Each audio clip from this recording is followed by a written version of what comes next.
Hey, yeah, thanks. Hi, I'm Martin Taylor, and welcome to my part of my series of guitar conversations. And I'm absolutely delighted to welcome into the studio today the amazing Swedish jazz guitarist Ulf Wakenius. Thank you very much. It's an honor to be here. Welcome to the studio, Ulf. Thank you. I love it here. Beautiful. Yeah. Now, smile. Charlie Chaplin chick. Exactly. And I would like to now I'm dedicated this to Oscar Peterson, because always when I think about his music is with a smile, and that's how what he meant for people. His music was very joyful. So. Well, of course, you worked with Oscar Peterson for 10 years. Yeah. But what was there was a long path that led to that first gig that you did with Oscar. So. Yeah. How did it all kind of start for you with the guitar? It started when I was 12, and I started on my mother's guitar. She was very knowledgeable in Broadway tunes, and she couldn't play them on guitar, but she could sing them, and she knew the lyrics. And she had a guitar at home, so I actually started with that guitar, and I also started to play in church guitar, because it was a church nearby, and they had several guitars. So that's how it originally started. And I was lucky because I grew up in a place outside Gothenburg, and it just happened to be a lot of guitar players there. So what became the natural, what the guys choose between when they were turning 14, 15 was always a moped, Yeah. Or a Gibson Les Paul. And you know my choice. So this would have been, you were 12, you were born in 58, so that was 1970. Yes. I'm not very good at working these things out. That seems... yes, something like that, yeah. 1970 and on, yeah. So when you picked up, you got a Les Paul, did you? I got the Les Paul, and at that time, the really in musicians was John Mayall, blues breakers. Yeah. Like Eric Clapton, Mick Taylor, Peter Green, all those guys. Well, yeah, all those guys, you know.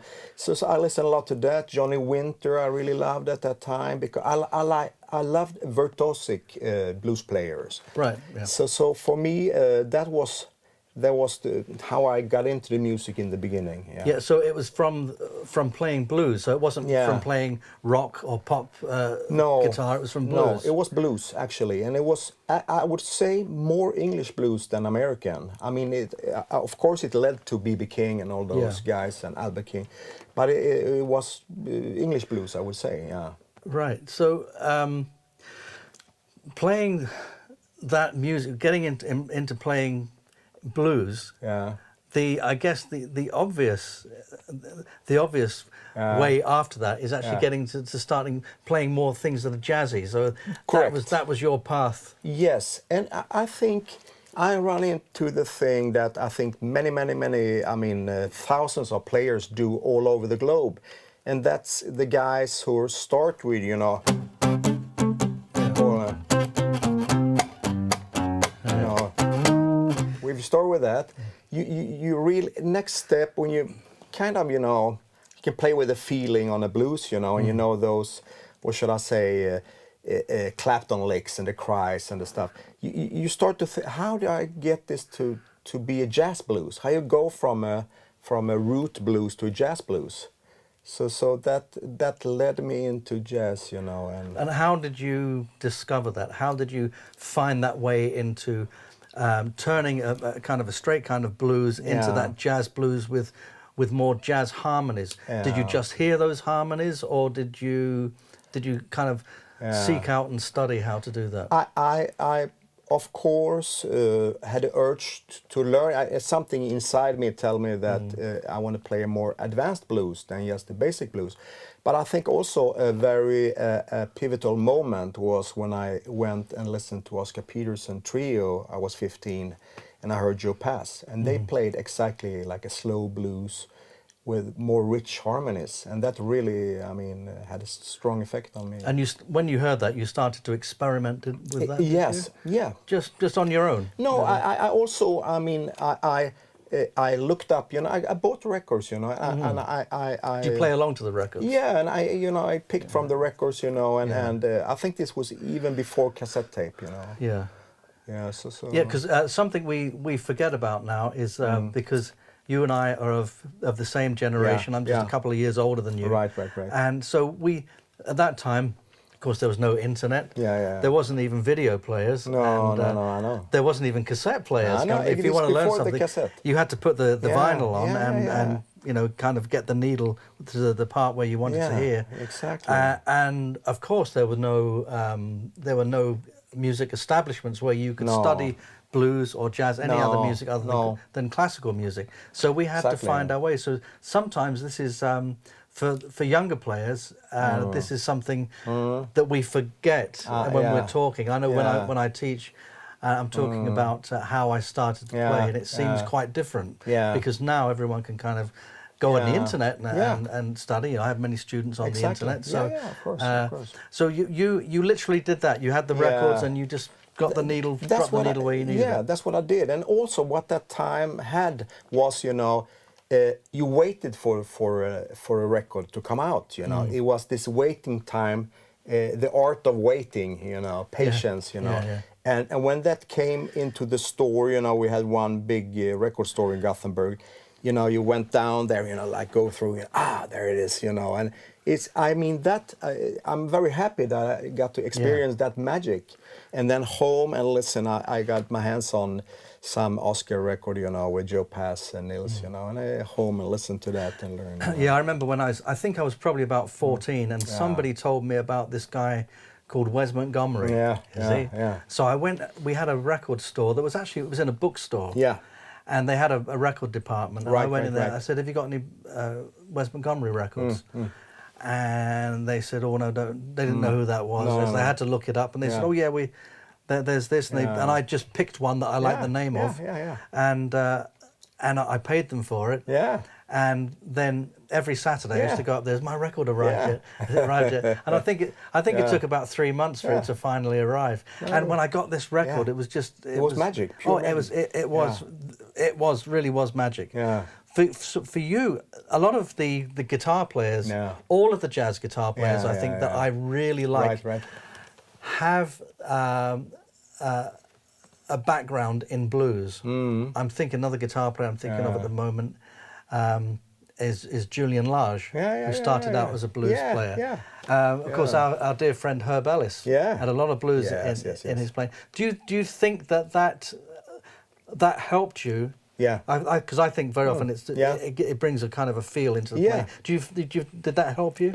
I think it's essential because I think it's the meat bone in the soup. It's really, you know, it's because when you start with the simple blues, what always was evident with those guys I listened to, Clapton, you know, they swung, they really was swinging, and they had another vocabulary, but not so advanced in its own way, but I mean, it definitely, I think it's very, very important to have that groove and be able to play also minimalistic, you know, as opposite to playing very advanced, and so the blues is really, I mean, the foundation for me, you know. I think it's the important part of jazz history, is where it just all came out of the blues. Exactly.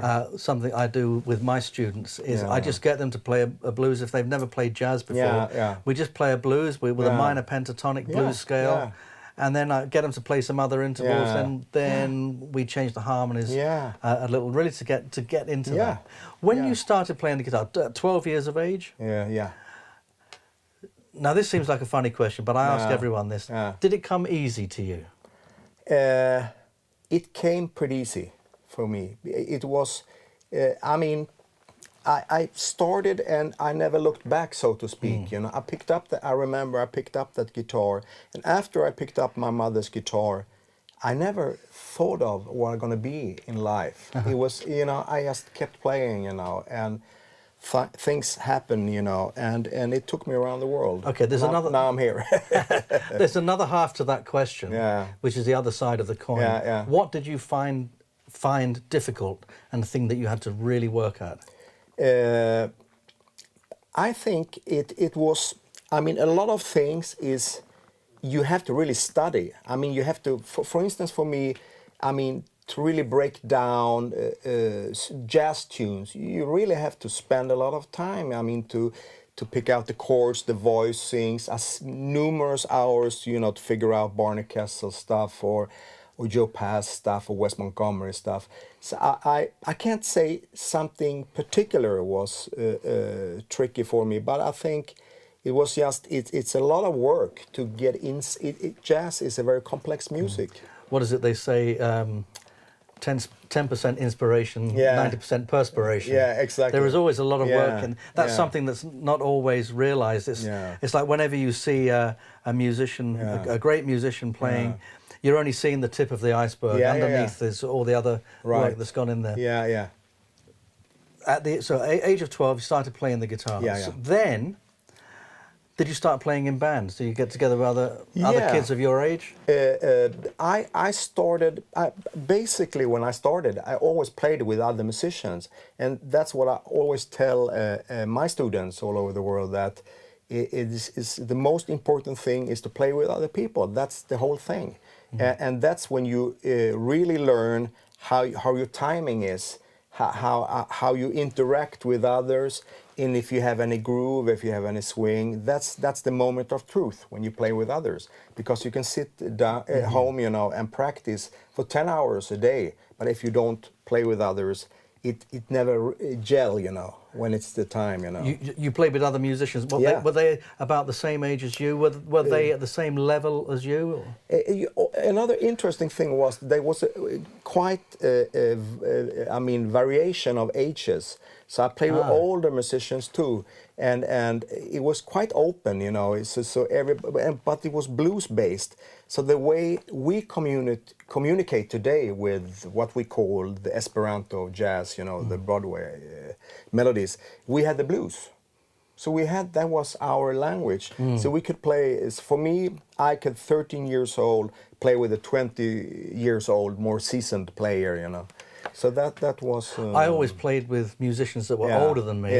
Sometimes a little bit older, some a lot older, some of my dad's age, and even older than my dad. And the thing was always having someone that just knew a little bit more than you.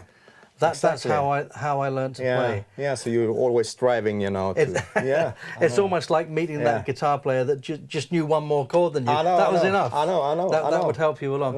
That's so those early days for you. So by this time, this was playing blues. When did you really get into playing jazz and thinking to yourself, this is what I want to play? I think it started when when I heard Oscar Peterson and Joe Pass and Nelson. That was the start. Yeah, I would say that. That was the moment, and what I saw happening on that stage when I heard what I heard, and also, as I told you before, you had this Oscar Peterson that play all these fantastic chops and pyrotechnics and everything.